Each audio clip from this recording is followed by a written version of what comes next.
BFM Business. C'est votre argent, Marc Fiorentino. Je vais vous avouer une chose, il y a un sujet, un seul, sur lequel je ne comprends absolument rien. Non, c'est pas vrai, il y en a plusieurs, mais celui-là, vraiment, c'est un sujet qui est mystérieux. Le Bitcoin, des articles tous les jours, on en parle quasiment tout le temps sur BFM Business, mais ailleurs. Et j'ai donc décidé de crever l'abcès et d'essayer de comprendre. J'ai demandé à 3 spécialistes du sujet de nous guider. Jocelyne Amégan. Bonjour. C'est ça, hein? Ça veut bien dire patron en Mina. Exactement. C'est ça. Mina qui est un dialecte du Bénin. Et bien sûr, je me suis dit, ça me dit quelque chose. Donc vous êtes Senior Manager Global Financial Services chez Kurt Salmon. Tout à fait. Kurt Salmon? Kurt Salmon, c'est un cabinet de conseil en stratégie et en transformation des entreprises. On accompagne nos clients dans leurs différents secteurs d'activité, comme la banque, les innovations digitales, dont le Bitcoin. D'accord. Philippe Rodriguez, vous êtes président de l'association Bitcoin France. Absolument, bonjour. Qu'est-ce que vous faites à part ça? À part ça, je suis banquier d'affaires, je dirige une banque d'affaires qui s'appelle Avolta Partners. Très bien. Pierre Noisa, vous êtes cofondateur de Paymium, c'est quoi ça? Paymium, c'est une start-up spécialisée dans le Bitcoin qui permet aux gens d'échanger des Bitcoins contre des euros et inversement. Très bien. Sandrine Chico vous a demandé ce que vous pensiez de cette monnaie virtuelle. Écoutez, c'est intéressant. Pas grand-chose. En fait, je sais pas de quoi il s'agit. En fait, c'est une monnaie virtuelle qui permet justement de payer virtuellement sur Internet sans pour autant mettre sa carte de crédit en jeu ou devoir entrer son code, je crois, non? Je suis convaincu que dans une décennie, voire 2 décennies, on ira vers ce genre de monnaie, quoi. Ça, c'est, à mon avis, oui, je suis complètement convaincu. Ouais. Peut-être sur le long terme, pour les achats sur Internet, peut-être que les gens trouveront ça plus pratique de d'abord convertir de la vraie monnaie en monnaie Internet. Peut-être que ça ressemblera plus sécurisé que d'aller puiser directement sur leur compte en banque. Mais je pense pas que ça se démocratise non plus à très grande échelle. Moi, ça m'évoque un peu la bulle Internet. Les gens, ils pensent qu'ils vont être riches où ils sont riches. Et en fin de compte, qu'est-ce qu'il y a derrière réellement? Bon, ça me rassure, il n'y a pas que moi qui n'y comprends rien. Laure, vous nous plantez le décor. Maintenant, il y a moi aussi qui n'y comprends rien, Marc, parce que pour vous raconter la vie passionnante... C'est rare, ça. Oui, parce que je comprends beaucoup de choses, oui, c'est vrai. Souvent plus que vous. C'est mais vrai, là, aussi. Il y a un hic. Donc pour vous raconter la vie passionnante des journalistes, il y a 15 jours, quand la plateforme Mangox a mis la clé sous la porte, Stéphane Soumy m'a demandé en matinale si je connaissais quelque chose au Bitcoin. Et j'ai répondu rien. Et il m'a dit que vraiment, il fallait vraiment s'y mettre. Donc simple réalité, je suis journaliste économique à tendance tarée des marchés. Je suis capable de me battre pendant des heures avec mes petits collègues sur les frais des ETF ou sur une intervention de la Banque centrale. Mais je connais rien au Bitcoin. Pour moi, c'est Vous allez nous parler de votre vie là ou vous Oui, parlez après du je vais sujet? parler de moi, faire un point sur mes soirées, tout ça va être très intéressant. Donc pour moi, c'est plus un truc de geek que de financier, mais comme je suis journaliste, j'ai une formation d'anguille, donc je peux parler de n'importe quel sujet sans le maîtriser. Ça fait partie de la formation. Donc dans n'importe quel dîner, je peux construire une conversation sans maîtriser le sujet. Alors voilà ce que je sais. Ce que je sais, c'est que c'est une monnaie virtuelle qui s'échange sur Internet, qu'elle connaît un énorme succès, qu'elle s'est développée au départ en Asie, que personne ne connaît le vrai visage du fondateur, que c'est assez simple à utiliser. Il suffit de télécharger en gros un logiciel pour convertir ses bitcoins, que le cours a explosé en 2013 jusqu'à 1200 $ en fonction des plateformes parce que ça change, mais que depuis quelques semaines le sexteur, vous n'avez pas réagi à mon... Non, le sexteur, la bitcoin, moi je ne vais pas commencer à réagir. Ça m'étonne, vous êtes un peu... non, c'est bizarre, normalement ça devrait vous faire partir au c'est du l'humour potage, c'est pas moi. Donc le secteur est mouvementé, il y a eu des faillites de plateformes, des vols de bitcoin, et je sais aussi que le bitcoin ça peut être très dangereux. On a retrouvé morte la dirigeante du site Flexcoin à Singapour. Alors voilà ce que je sais sans rien savoir, ce qui m'a récemment permis de féliciter un de mes amis qui est parti monter son site de bitcoin à Hong Kong en lui disant que c'était une très bonne idée, même si je sais pas de quoi on parle. Quand même, je me pose une question, est-ce qu'il faut qu'on s'inquiète pour lui? Est-ce qu'il faut qu'on appelle ses parents? Et est-ce que vraiment le bitcoin c'est dangereux? Autre question, si moi j'y connais rien, est-ce que vraiment quelqu'un y connaît quelque chose? Alors, est-ce que quelqu'un y connaît quelque chose? J'ai un défi qu'un de vous doit relever, c'est de m'expliquer en quelques phrases ce que c'est qu'un bitcoin. Qui veut y aller? Le bitcoin c'est très Allez-y, simple. Jocelyne. J'y vais, je me lance. Le bitcoin, c'est très simple. C'est une monnaie électronique qui, comme toute autre monnaie électronique, permet de payer des produits ou des services de manière dématérialisée. Par exemple, via Internet. Il y a 2 spécificités au bitcoin. La première, c'est que c'est une monnaie internationale. Le bitcoin existe en France, au Bénin ou aux États-Unis. Et puis, c'est une monnaie qui est autorégulée et gérée par ses utilisateurs. D'accord. Alors jusque-là, ce que vous avez dit, je le comprends très bien. Ça, j'avais compris, vous l'avez exprimé de façon extrêmement claire. Merci. Maintenant, Philippe Rodriguez, vous qui êtes patron de l'association Bitcoin France, je ne comprends pas comment ça marche. C'est-à-dire, globalement, je vois bien une monnaie, il y a une banque centrale, on imprime de la monnaie, trop parfois, pas assez. Le Bitcoin, je n'ai absolument rien compris. Il y aurait une sorte de magie avec des ordinateurs qui tournent toute la nuit. Alors, il n'y a pas de magie, hein, c'est de la technologie. Et c'est essentiellement un système dans lequel des ordinateurs, qui sont des ordinateurs qui appartiennent à des utilisateurs, vont vérifier des transactions.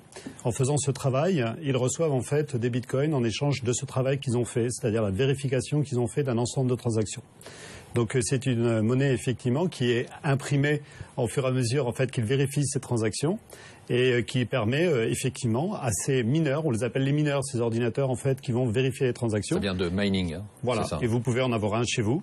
Et chaque personne peut en avoir un chez soi. Ça, et donc c'est la théorie. La réalité, c'est que personne n'en a. Enfin, c'est des geeks qui ont ça.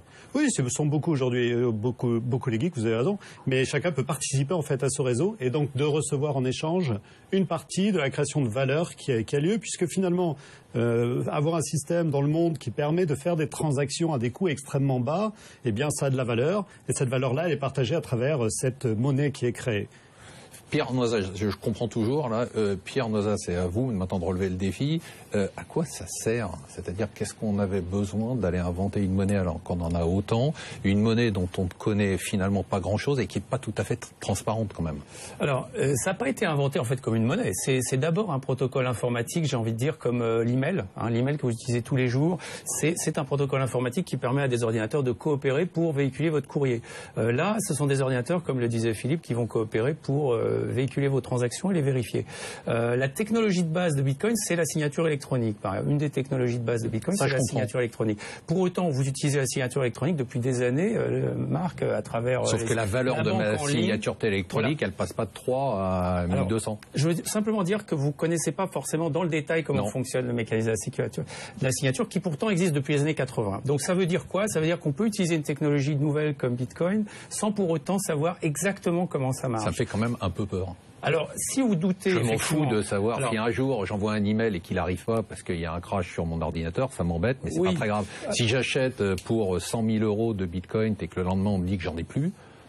Alors, il y a des moyens en fait de sécuriser vos bitcoins, je dirais même de les sauvegarder, que vous n'avez pas avec des moyens de paiement traditionnels. Donc j'ai envie de dire, si c'est bien fait, si on vous explique comment faire, vous allez trouver que c'est non seulement assez simple, mais en plus c'est sans doute plus sûr que par exemple le cash que vous avez chez vous ou d'autres outils financiers qui sont peut-être gérés différemment. Donc je pense que c'est qu'une question de, je dirais, l'ignorance nourrit la peur. Hein. Souvent, vous avez dit, ça fait peur. Ça fait peur parce qu'elle est très ignorante, elle a toujours très peur. Je vais être très clair. Tant que vous n'avez pas regardé dans le détail, effectivement, comment ça marche, vous pouvez avoir peur. Après, le public, il va lui-même choisir ou pas, suivant quand on voit des faillites. Oui, il y a eu des faillites quand même. Il y a eu des faillites, il y en a dans tous les secteurs. Enfin, je veux dire, non, mais là, alors, expliquez-nous, parce que pour les gens qui nous écoutent, Jocelyne alors, expliquez-nous en 2 mots. Il y a eu quand même, d'après ce que j'ai cru comprendre, la principale bourse, on dit exchange, de place de marché, place de marché, qui a fait faillite. Voilà, c'est une place de marché. Que fait une place de marché? Alors déjà, il y en a une vingtaine dans le monde. Hein, c'est pas la place de marché unique qui permet. Mais c'est effectivement une des plus grosses. On est dans un système dans lequel la place de marché fait essentiellement 3 métiers. Elle gère vos devises lorsque vous envoyez des devises. Elle gère vos bitcoins si vous le souhaitez, parce que vous pouvez aussi les extraire de la place de marché pour pouvoir les sécuriser, comme l'expliquait Pierre.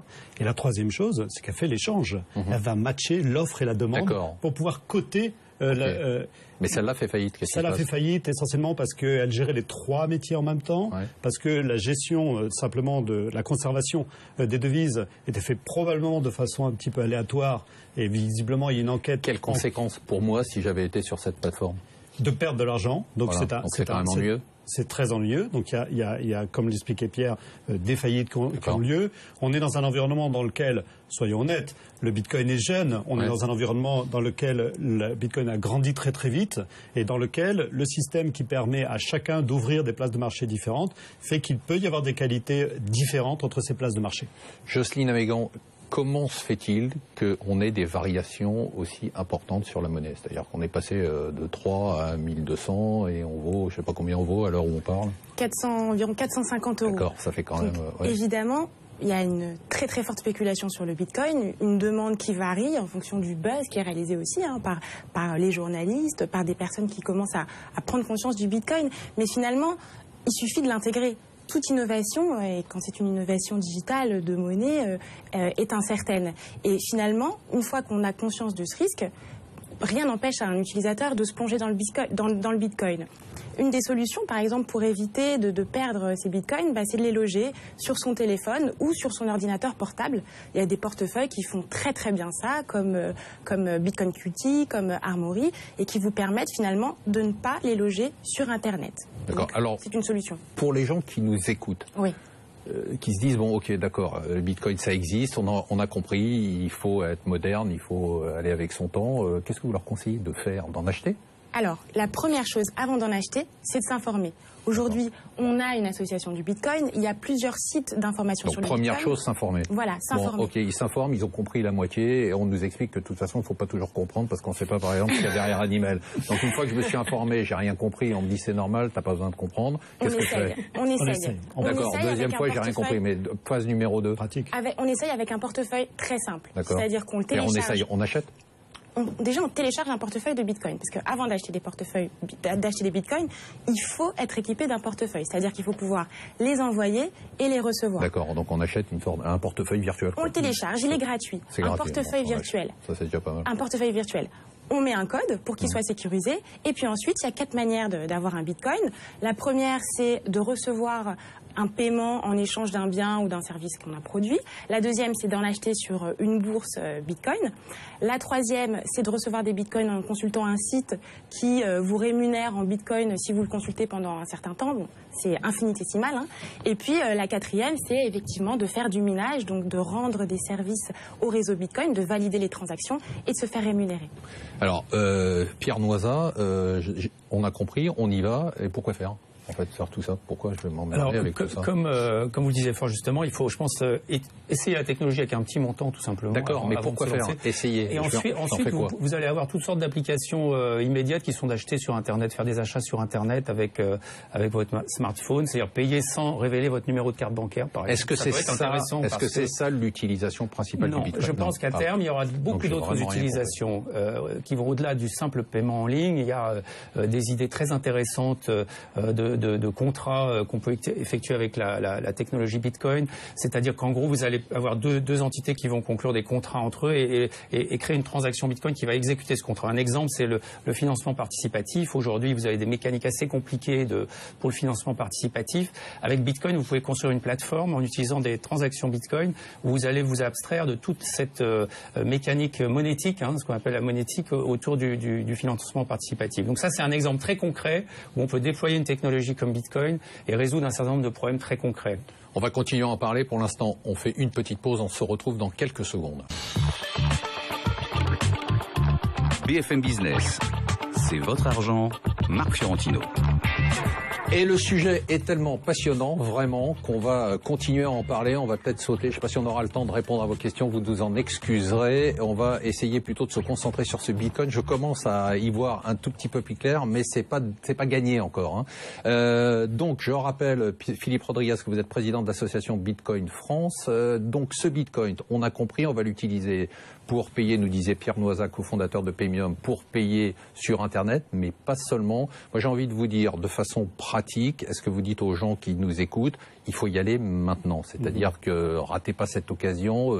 C'est comme si on était passé de la vapeur à l'industrie. Donc, est-ce qu'on y est? On dit aux entrepreneurs d'y aller maintenant, parce que c'est maintenant qu'on va construire en fait les technologies qui vont nous permettre peut-être d'avoir des acteurs importants dans ce domaine dans le futur. Le Bitcoin est là, il est inventé, ça va être très difficile de le désinventer. Donc à partir de ce point-là, je crois qu'il est intéressant que les entreprises qui sont en train de fonder de nouveaux projets, eh bien, ça vous dites pour les entrepreneurs. Moi, j'ai envie de dire Monsieur Tout le Monde, Laure par exemple. Monsieur Tout le Monde, Monsieur Tout le Monde, on conseille effectivement à chaque particulier d'essayer de mettre en place en fait simplement, comment l'expliquer, son petit portefeuille, d'échanger peut-être entre nous un petit peu d'argent. Je vais vous envoyer quelques milli bitcoins cet après-midi. Mais on a On a une capacité ici qui est intéressante aussi pour pouvoir peut-être faire des choses très simples, comme du transfert, par exemple, de monnaie. Vous savez que combien coûte en fait le transfert de monnaie pour beaucoup de gens qui sont dans notre pays, qui l'envoient dans d'autres pays. Ça coûte rien là du coup avec les bitcoins. Ça coûte quelques cents, qui sont d'ailleurs facultatifs.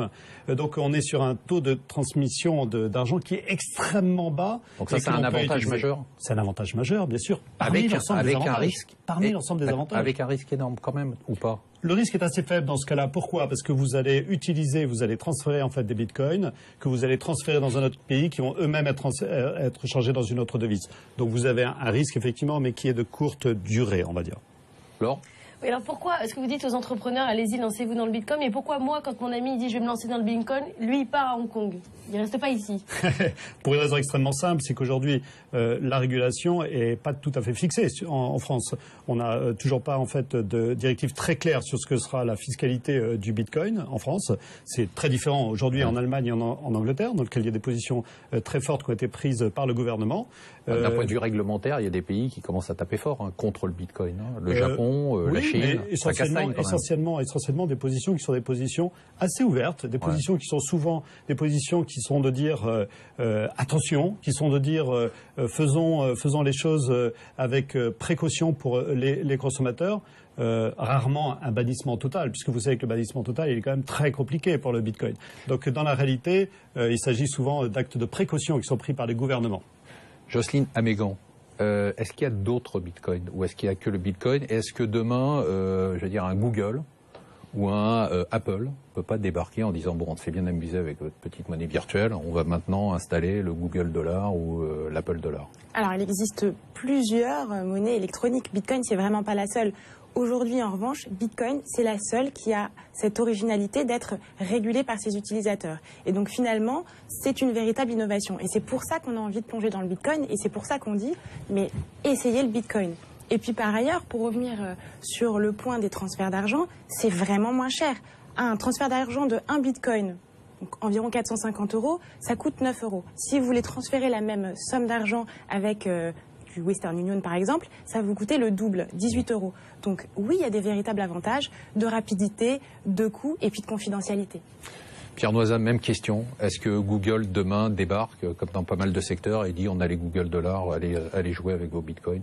En l'occurrence, Google regarde beaucoup de technologies. On regarde en particulier Google Bitcoin avec beaucoup d'attention. Je pense que ils ont compris qu'Internet aujourd'hui c'était beaucoup aussi le logiciel libre comme Bitcoin. C'était pas forcément des solutions propriétaires.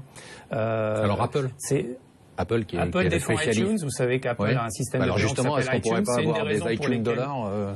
C'est une des raisons pour lesquelles Apple a banni les applications Bitcoin dans l'App Store à ce stade. Ah d'accord, ils ont banni. Oui, parce que ils ont iTunes, qui est alors pour les éditeurs que je dirais comme ceux qui nous accueillent aujourd'hui, c'est aussi très intéressant. Bitcoin, ça permet de monétiser des contenus avec des micro-paiements sans grosse commission, comme ça peut être le cas avec iTunes. Où je vous rappelle que les autres systèmes prélèvent typiquement 30% de la redevance sur un contenu. Avec Bitcoin, vous allez descendre à 1%. Donc ça veut dire quoi pour l'éditeur? Ça veut dire une liberté aussi par rapport à la diffusion de son contenu, la possibilité d'interagir avec les internautes. C'est quelque chose de nouveau, c'est quelque chose qui n'était pas possible. Ma question c'est, est-ce qu'il y a un risque de voir un Google ou un Apple avec sa monnaie virtuelle et de l'imposer, parce que quand on est Amazon Google... a essayé, ils ont tous étudié cette question, avec Amazon Coins, etc. Il y a déjà eu Facebook Credits. Donc ces études-là, ils ont tous réalisé que devenir une banque centrale, c'était pas bon pour l'image, c'était pas bon en pratique parce qu'il y a des technologies comme Bitcoin qui arrivent, et ils seraient retrouvés avec, si vous voulez, le Minitel à côté du courrier électronique, en gros. J'ai une question à vous poser, il nous reste plus longtemps, on a fait les deux parties quasiment là-dessus. Jocelyne Amégan, est-ce que je dois acheter aujourd'hui à 450 $ du Bitcoin? Alors, si c'est pour vous lancer dans une aventure et découvrir une monnaie électronique, bien sûr. Si c'est pour gagner de l'argent, attention, il faut d'abord vous informer, et puis c'est une innovation, donc on n'est pas sûr de gagner de l'argent avec du Bitcoin. Vous pourriez faire de la politique. Pierre Noisa. Je vous rejoins assez sur le fait qu'il faut pas investir dans quelque chose qu'on ne comprend pas. Par contre, s'il y a des risques... Vous êtes là pour vous mouiller. Hein, non, mais s'il y a des risques, il y a sans doute aussi une upside. Enfin, il y a sans doute la possibilité aussi de gagner de l'argent quand il y a un risque, puisque personne... Donc, est-ce que j'achète ou pas? Si vous n'êtes pas trop risk-averse, c'est-à-dire que si vous êtes tolérant avec le risque technologique, vous allez y aller parce que c'est finalement une valeur technologique aujourd'hui. Je finis par vous, Philippe Rodriguez, vous êtes le président de l'association Bitcoin France. J'achète ou je n'achète pas de vous Bitcoin? achetez. Je pense en fait que l'ensemble des capitalisations boursières des entreprises qui vont être disruptées par le Bitcoin, aujourd'hui c'est quelques 750 milliards de dollars. Et là-dedans, Bitcoin va probablement prendre une partie de cette valeur. Et donc, comme on sait en fait qu'il y a un nombre de bitcoins limité, vous pouvez faire les maths, il est probable que ça soit au-dessus de 500 $, beaucoup plus que 500 $ bientôt. On vous fera revenir si c'est plus haut, mais on vous fera revenir aussi si c'est plus bas, les trois. Vous aurez pas plus que vous pouvez perdre. Ah oui, d'accord. Vous aurez à en répondre. Merci à tous d'être venus, c'était passionnant. Nous, on se retrouve la semaine prochaine. Laure, à bientôt. À la semaine prochaine. Et bon week-end et restez sur BFM Business.